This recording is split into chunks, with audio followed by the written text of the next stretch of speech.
Asian CineVision has been known as the Crusader of Asian films, but how well does these films really do in the US? Well, there are certain films. There's certain films that are like good to go for the general Asian American audience. So you see a film like Hero, which we had a screening for, and it was and distributors will use the nonprofits as kind of a field testing or a focus group to determine what their distribution plans are. So, for example, when we screened Shaolin Soccer, we were presented with two versions. We were presented with the Cantonese language version, or we were presented with a dubbed version. And across the board, we knew that if we presented the dubbed movie, nobody would come to see it, and we would look really stupid. Definitely. And so our role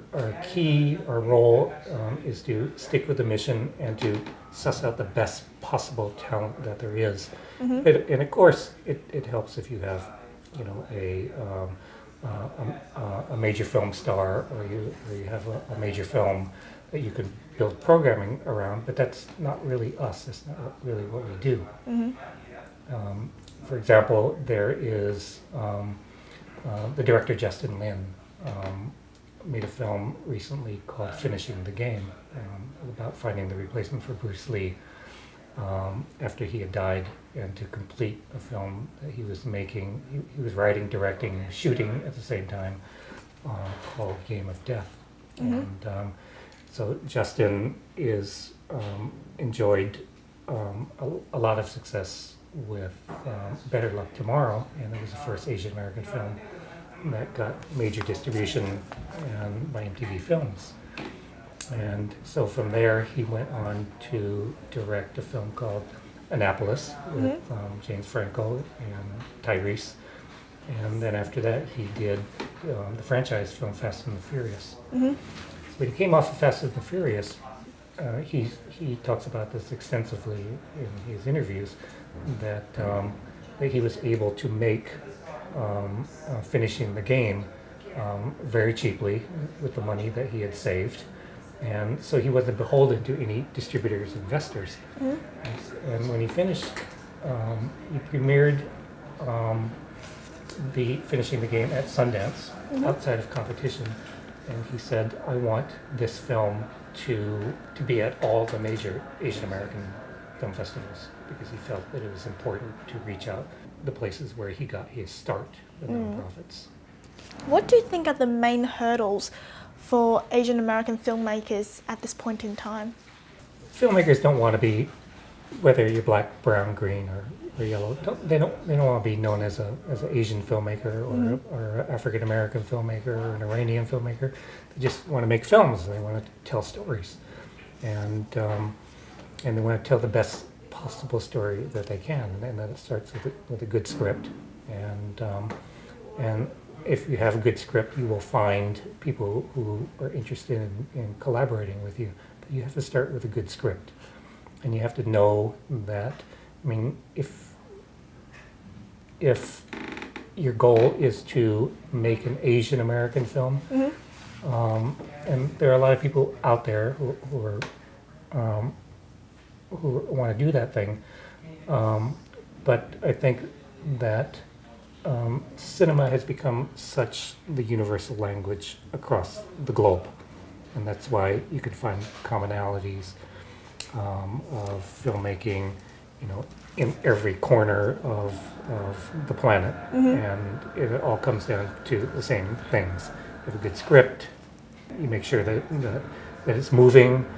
Maybe it's in color, it's in focus, your sound is good, and your performances are good. Some people can be very lucky about filmmaking, but it's a craft, it's a discipline, and a collaborative effort.